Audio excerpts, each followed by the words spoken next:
What is going on, everybody? Welcome back to a brand new episode of The Lead. Your host, as always, Harley Dugan, and a very special guest with me. His name is Alex Donno from Miami. And people are going, whoa, this is a Houston sports channel. What is going on? Look, the guy's from Miami, covers the Heat. He's covering the Miami Dolphins, and that is the biggest one for the Texans because it seems like we've been aligned with Deshaun Watson rumors since the very get-go. And now we're talking Brian Flores, some more Brian Flores breakdowns with our guy, Alex. Go ahead and introduce yourselves to the people because nobody really knows you. Well, Harley, it's so nice to meet you. And you're right, man. Houston and Miami have been really intertwined going back about a year. I think it was January of last year when Deshaun Watson rumors first started linking him to Miami. So Houston's been on my mind really ever since then.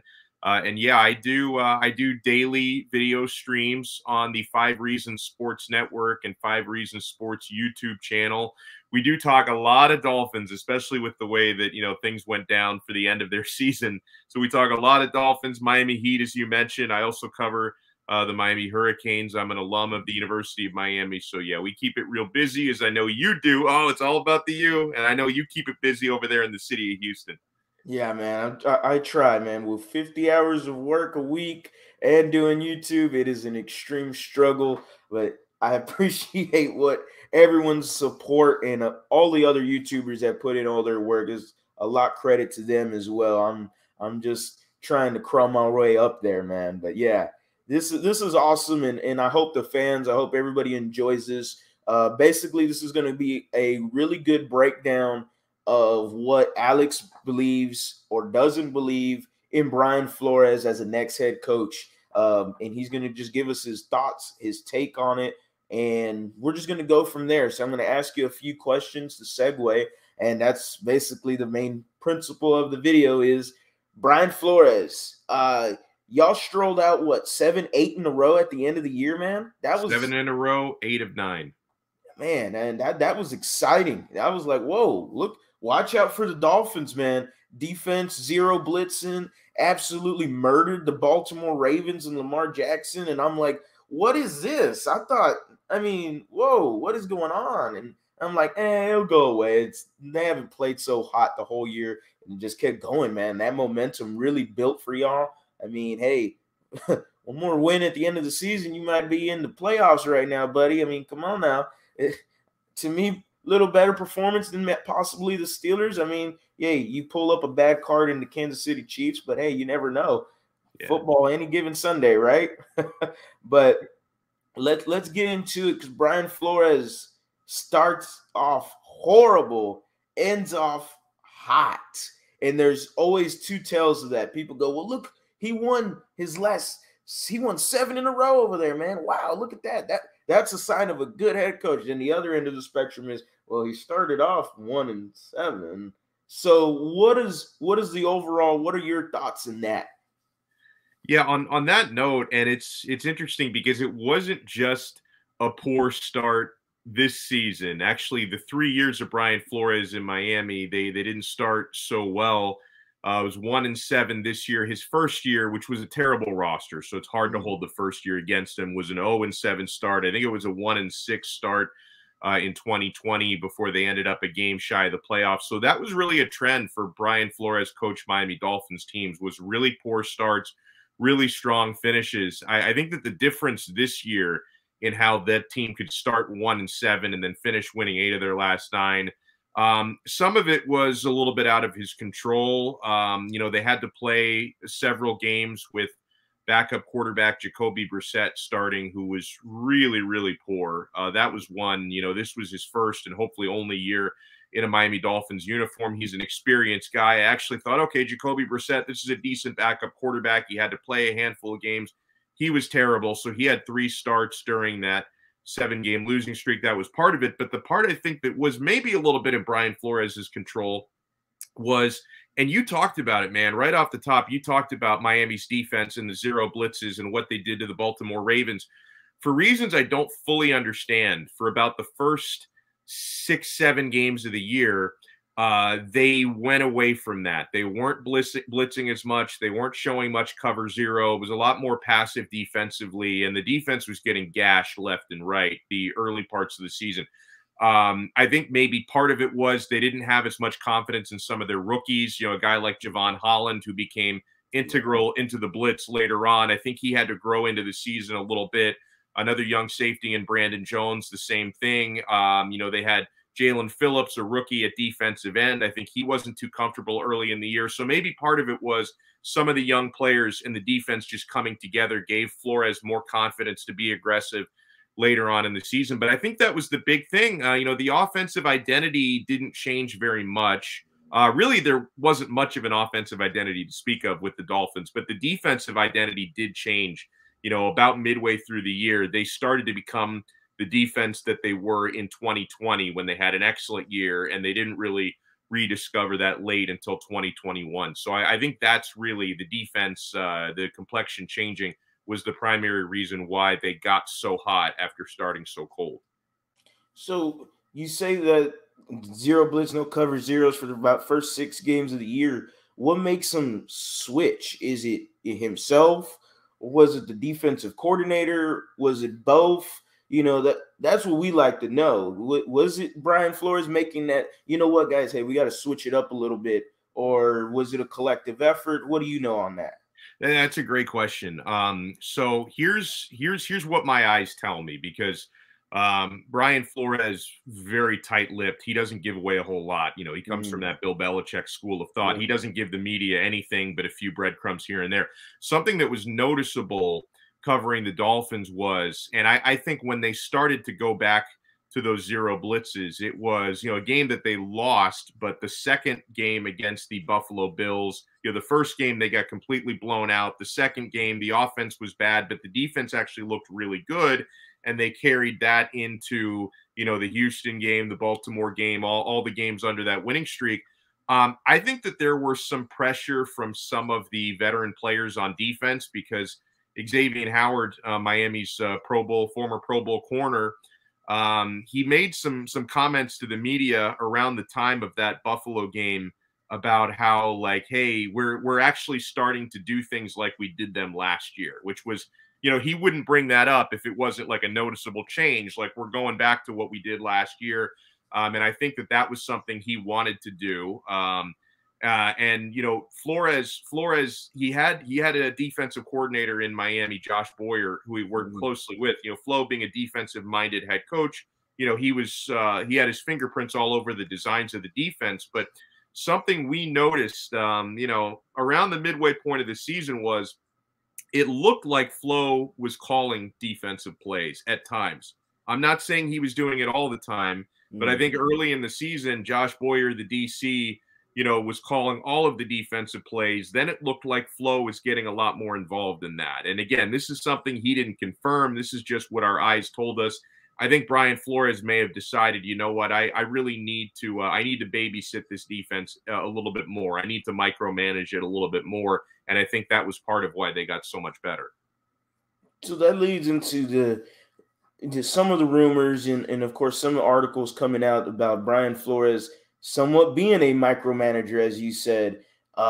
Was that something in terms, because in here it sounds like a pretty good no. Yeah, okay, you know what? I was a former defensive guy with the Patriots. Josh Boyer was with the Patriots staff as well. He's my guy. But you know what? Let me help out. You know, sometimes the manager's got to roll up his sleeves and get down in the dirt, you know? So, hey, maybe that's what it is, or could be reading too much into it with some of the articles saying that Brian Flores was more of a, hey, you got to do it this way and that's it, you know, or you know what, let me just do it, or you're not doing it right. Is it, what are we looking at with that, with those articles coming out about him?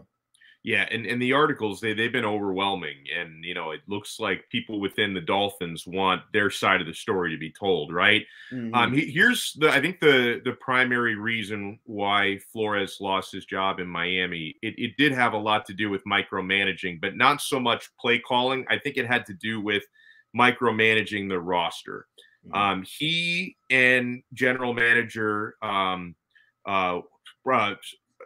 Chris Greer, so I don't know why I had a brain fart there. He and GM Chris Greer their relationship got severed really towards the end of Flores' tenure. I think a lot of it had to do with Tua Tagovailoa not agreeing on him, but I think there were a lot of players that they didn't agree on. Now, I put more blame on Grier than some people do, because in the case of Chris Grier, like, he has final say over signings. He has final say over the draft. He has final say over trades. But he did give Flo a lot of input, like he did. And Chris Grier is the type where he's not a my way or the highway type of guy. Flores is. So that's maybe part of the reason why I think Grier started to feel like a doormat, right? That he was just, maybe giving in to too much, and Flores was trying to take more power.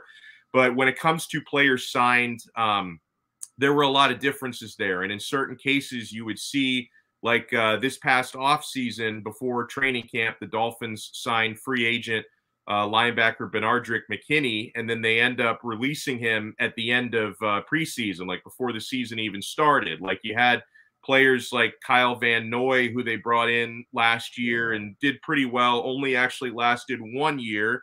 And I think the primary reason why these players were released was Brian Flores didn't want them around, even though the GM had signed them. I think that there were some disagreements in the draft room the last couple of years.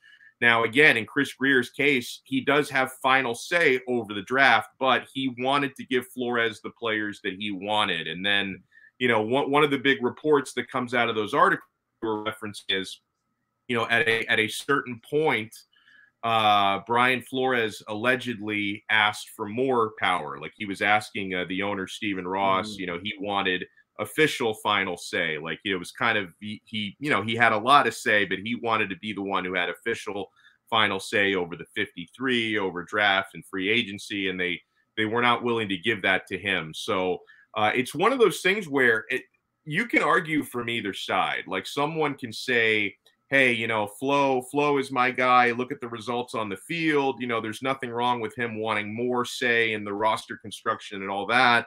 Other people will look and say, hey, it's unreasonable. This guy is power hungry. So it doesn't really matter who's right or wrong here. I think the primary reason why Flo lost his job is when you can't work and get along with, the guy that you report to, the GM, the owner can either fire one of you or fire both. And in this case, he decided to fire Flo. Wow. That's a lot of good intel right there. That's a lot to break down. Hey, Brian Flores, what you're telling me, and for Houston Texan fans, it sounds scary to mention the name Bill O'Brien, but that's what Texan fans feel a little bit in this Brian Flores article storm that just came out, and that's what it kind of felt like. It was like, whoa, let's not, I don't know. But then Texan fans, what I try to tell them, and they forget, Bill O'Brien, before he became GM, they tried to get Nick Casserio. Right. And why do they try to get Nick Casserio? Because Bill O'Brien didn't want to be a GM. It happened that he got to be a GM, and obviously he failed miserably because he's never been a GM ever. He's never been in a front office ever. I understand why he failed.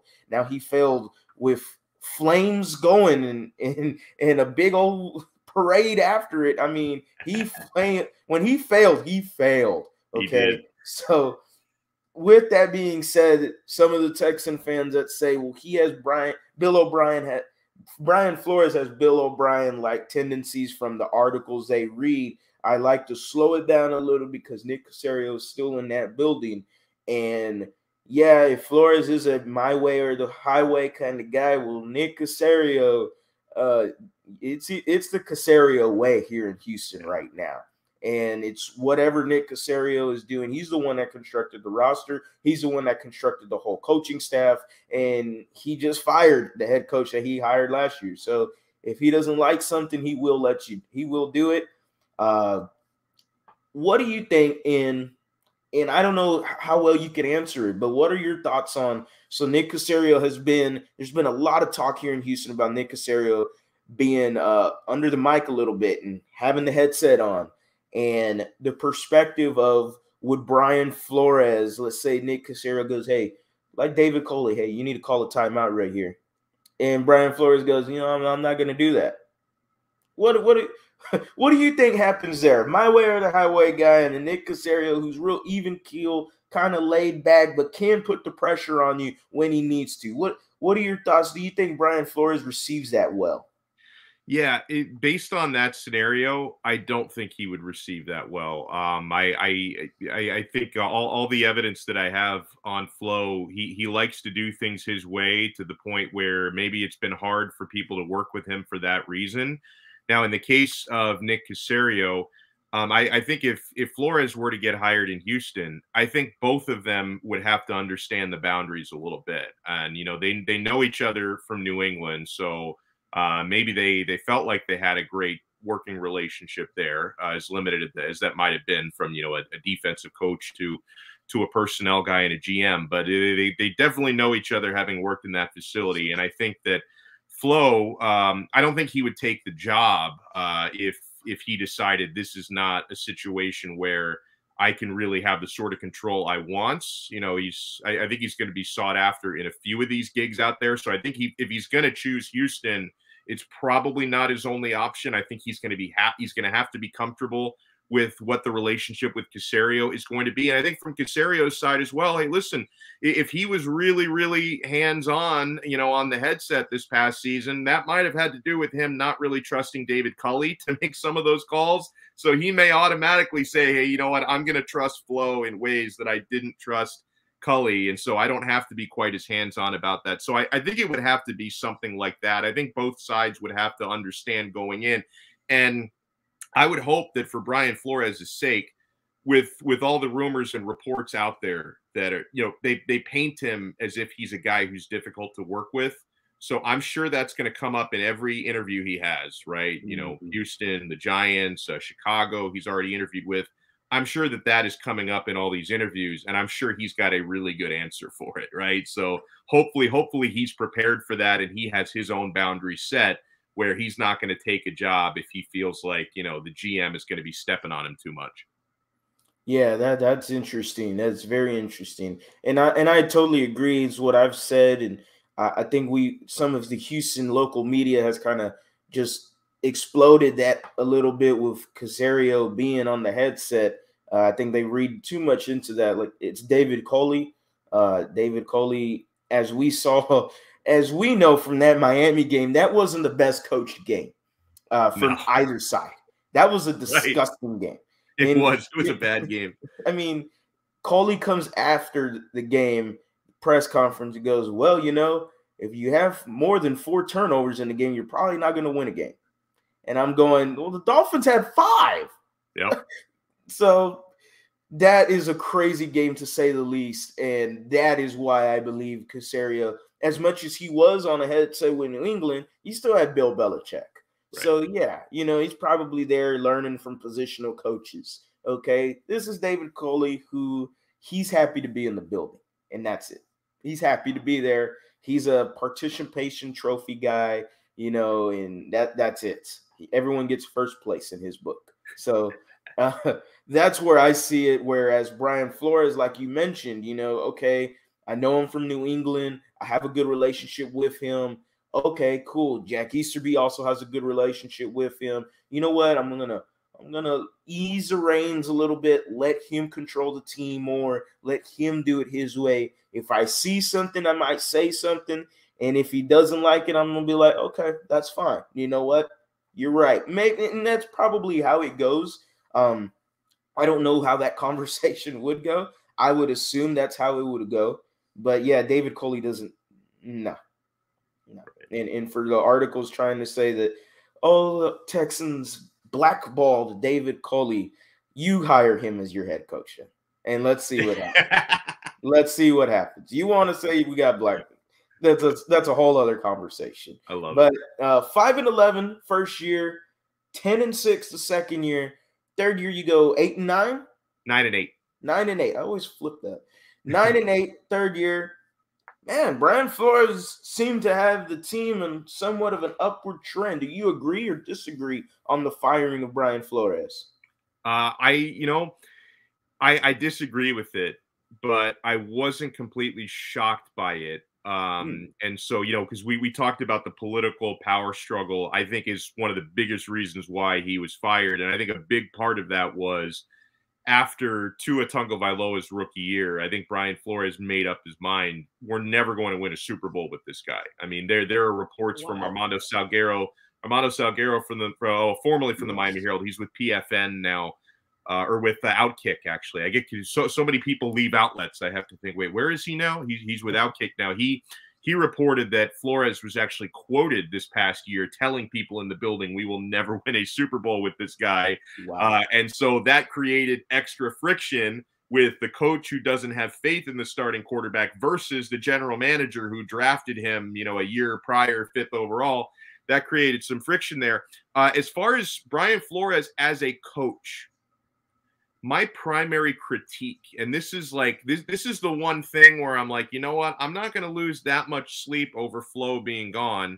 Who they replace him with is very important. But as far as Flo being gone, I said, I'm not going to lose that much sleep over it because there's one area where in 3 seasons he consistently failed, and he needs to do a better job at this, Houston or wherever he goes, is building a staff. I think that was the biggest, and he still managed to 2 straight winning seasons despite that. But on the offensive side of the football, rotating, revolving door of coordinators, right? Chad O'Shea the first year, Chan Gailey the second year. Then he had an ensemble of offensive coordinators the third year, which I didn't like. There were better candidates out there, and instead they promoted 2 people from within and made them co-offensive coordinators. And George Godsey and Eric Studesville, and the quarterback coach Charlie Fry, I think, got to call some plays as well. So it could have been 3 coordinators there. I thought that was really bad. He hired an offensive line coach this past year, 33 years old, with no experience coaching an offensive line, Lemuel Jean-Pierre, which was bad. I mean, the personnel was bad on the offensive line, but the coaching didn't do them any favors. And something that's been noticeable is you have a lot of very young first-time coordinators and assistant coaches that have worked under Flo. And like the few times he's actually gone out and tried to get veterans, it hasn't worked out. Chan Gailey didn't want to come back after his first year. In Flo's first year in 2019, he brought on Jim Caldwell as like a special assistant. And that was a weird thing, is like, Caldwell left very early in that year, citing health reasons. But a lot of what we hear behind the scenes was there was friction as well with Flo. It could have been over some of this control stuff. So he's not the type of head coach that has proven he can build a staff. And maybe that's something that Casserio could maybe help him with, or maybe after, Flo, going to his second job, maybe he'll understand I need to make a bigger effort to bring in, higher level, more experienced assistants. So I think that's been a weakness in his game. If I'm going to criticize anything on Brian Flores, because the whole my way or the highway thing is a lot of he said, she said. And I think that type of coach, even if he is a little stubborn, that can work in certain situations. Yeah. My biggest critique is staff building, that he's not a head coach who has proven in 3 years he can build a good coaching staff. Yeah, that was literally the next question I had for you. So because I've already done a potential staff for Brian Flores. And so I got different people that possibly could come in, a lot of New England ties, of course. Defensive coordinator could be Patrick Graham, possibly. He went to the New York Giants. He followed Joe Judge over there. So I thought, hey, he was going to be the defensive coordinator for Miami. Then I see, boom, Josh Boyer. Okay, Josh Boyer was a safeties defensive backs coach with the New England Patriots. Okay. Then I saw his first year, Jim Caldwell. Then he gets fired or resigned somewhere around January, I believe, or maybe sooner than that, I think, actually. And yeah, I think it was sooner. Yeah, I don't know the exact date when they announced it, but yeah, it was during the season. Yeah. Yeah, and I was like, oh, okay. And I'm trying to look something behind it, and all it said was health reasons, and I'm like, I've heard that story a little too much. And then because if it was health reasons, well, I mean, he was already open for head coaching. Health reasons just don't go away immediately. Like I look at someone like Gary Kubiak who had health reasons, and so what made him for health reasons is instead of being on the field, he ended up being in the press box for the Vikings, and started calling plays over the press box. So but he wasn't really, he's calling plays, but not calling, he took a little lapse for health. So I didn't see that with Jim Caldwell. So I was like, that seems a little fishy. Couldn't really find anything digging up that though. Chan Gailey, one year where, everyone's like, oh, that might be successful. Him and Fitzpatrick, the success they had in Buffalo, which Fitzpatrick's a gamer. I'm a big Fitzpatrick fan. I love him. He's crazy funny and crazy cool. Like, that dude is another conversation. He was so fun to cover, man. I miss him. Yeah, I believe it. And then, I look at it this year and I'm like, okay, Chad O'Shea, wide receivers coach for the New England Patriots. Okay, he's co-offense coordinator. George Godsey, who makes me throw up in my mouth because of Bill O'Brien. And then we got Charlie Fry, who, what I heard before the season started, had a relationship with Tua and he could help him out. And I'm going, well, that's actually not too bad of a hire. I'm like, man, that name sounds familiar. Oh, former quarterback for the Raiders. Oh, I remember him. He wasn't any good. But as a coach, hey, that's usually your best coaches. And so I'm going, okay, he's only been in the league for a few years. That could be helpful. He's already a quarterback's coach. Okay, man, maybe you move up your ranks. But I noticed as I looked through his staff, different names. And I'm like, man, I got a lot to pull from a potential staff. And I'm writing down Ben Flores 1 year in Miami, 1 year in Miami, as compared to the New England staff, where I got him, 6 years been with Brian Flores, so that's where I was gonna troll the conversation into, was about the staff, and you hit it on the nail. I felt like there was something going on with the staff, maybe front office, Flores, Heat, and you've expanded on that a lot in this video. I'm not going to end it right here yet. I have a list of coaches for you, because the first question before we get into this is, would you hire Brian Flores as your head coach? I would, honestly. I think he's too good not to get hired somewhere. Is he perfect? No. Does he maybe need a slight attitude adjustment to work under certain circumstances? Absolutely. But I think people can learn and change, right? I mean, his mentor, Bill Belichick, didn't succeed in Cleveland and then went on to become, the greatest of all time with what he's done in New England. So it's possible to learn and grow. And I think with Flores, who just finished his first head coaching job, there's a great foundation. Like when it comes to on field, especially with the defense, I think there's a great foundation for him to build upon. So yeah, I would hire him. Cool. So I have a list of coaches. I'm going to call this Brian Flores or. So you either get Brian Flores or this coach I'm going to say. And I got a good list of them. I've thrown it out to the Houston media as smash or pass for our head coach. But we're, in terms of here, we're going to say Brian Flores or. And the first one on this coaching list is Jim Harbaugh. Jim Harbaugh. He's can build a heck of a staff, coach to a Super Bowl, former coach of the year, Harbaugh. Yeah, okay. Next one is, we've mentioned him, Jim Caldwell. Ooh, Jim Caldwell had good experience in two places and can build a staff. Wow. Next one, Brian Flores or Dennis Allen. I lean Brian Flores on that one. I'm going to give Brian Flores the edge. Brian Flores or Todd Bowles. Todd Bowles. I've been a fan of his back since he was a defensive assistant on Miami about 10 years ago, interim coach. He's only grown since then. I go Todd Bowles. All right, next one is Doug Peterson. You guys are going to think I hate Flores because I keep picking other people, but I go Peterson, former coach of the year, won a Super Bowl. Next one is Matt Eberflus. I go Brian Flores. Ooh. Brian Flores or Eric Bieniemy. Ooh, this one I go Flores. Bieniemy doesn't have head coaching experience. Next one, Byron Leftwich. Flores again for the same reason. Brian Dabble. Flores. Ooh. Yeah. Ooh. I go Flores. Next one is Brian Flores or Josh McDaniels. Ooh. That's like a virtual tie. You know, but Brian Flores' head coaching tenure went better. I'm going to go with Flo. Okay. This is going to be extremely tough, but I will ask it anyway. Brian Flores or Jared Mayo? Oh, I'd go Flores. Experience factor. Patrick Graham. Flo. I'll go Flo. Nathaniel Hackett. He's become a hot name. I'll go Flo, though. Brian Flores or DeMeco Ryans? Flo.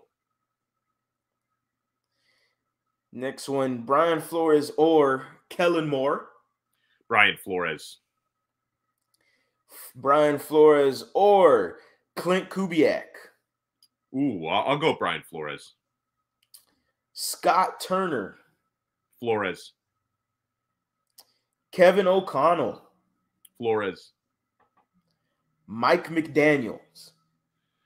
That's he may be the Dolphins head coach in a couple weeks, but I'm gonna go with Flores for the experience. Okay, cool. That's the list. So as you saw, the beginning of this list was a lot of the retreads. Middle of the pack was a little bit of some of the guys that were mentioned last year for head coaching, and then it turned into Patriots. Then it turned into young head coaches that you would want. So you lean Flores from all of the young head coaches. Yeah. I'm a huge Mike McDaniel fan. I'll say that for the first most. Me too. He was with the Houston Texans and underneath Gary Kubiak way back then. Oh, I didn't realize that. Yeah. I knew. Obviously San Francisco. I knew he was with Atlanta. I didn't realize he was at Houston. He started in Houston with Mike LaFleur, who is with the New York Jets, as well as Matt LaFleur. They were all interns, offensive assistants. Kyle Shanahan's there too. You look at that offensive staff for Gary Kubiak, and you're going, whoa. Solid. And so now they've all ventured into head coaching, offense coordinator jobs. I thought Robert Saleh should have grabbed Mike McDaniel instead of Mike LaFleur, just because McDaniel's the run game coordinator. What does the 49ers, how does their offense go? Through the run game. And that's what I thought Mike McDaniels could be. If he's your head coach, I'm all for it right there, man. That should be a very solid hire. And hopefully your Dolphins can get on the upward, man. Yeah, and again, as you could probably tell from the conversation we had, I really value experience. Mm-hmm. And I think part of that is because of the Flo experience. He's got more experience now, but with Flo having trouble building a staff, I lean more to experience. But out of like the non-experienced guys with no head coaching experience, Mike McDaniel's my favorite, who's in the mix for the Dolphins. I hope they, if they're going to go with someone who's not been a head coach, I hope that's the direction they go in. I feel like they may lean to Brian Daboll because he's worked with Tua before. They seem really big on trying to get people in who want to work with Tua and help Tua. So that may be the direction that they go in, but we'll see. It's very much a mystery right now. Yeah, it's very much Alabama ties. That's what I think of with Dabble and Tua. So yeah. Hey, if you want to replicate that, hey, I wouldn't mind it. They just dropped a bomb on the Patriots. My goodness. Yeah, they did. They sure did. So with that being said, guys, I hope y'all enjoyed this video.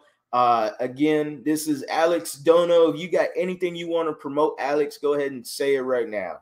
Yeah, the best thing is I've got my I wear a lot of different hats. So the best thing is I promote everything I do on my Twitter page. You can see it there on the screen. It's just Alex Donno, Donno is where you find it, and you can find everything, all the shows that I do across various different platforms. Find it all there. Awesome, man. Awesome. So I just want to say thank you to everybody that's watched the video. Go ahead and hit that like button. Go ahead and check out 5 Reasons Sports for Alex Donno. Go ahead and hit that subscribe button. Hit the like button. Make sure you turn the noties on for TheLead, 5 Reasons Sports. Check them out. They're doing good things if you want to know more about Miami football. As always, guys, Go Astros, go Rockets, go Texans. I guess go Miami today. Y'all have a blessed day.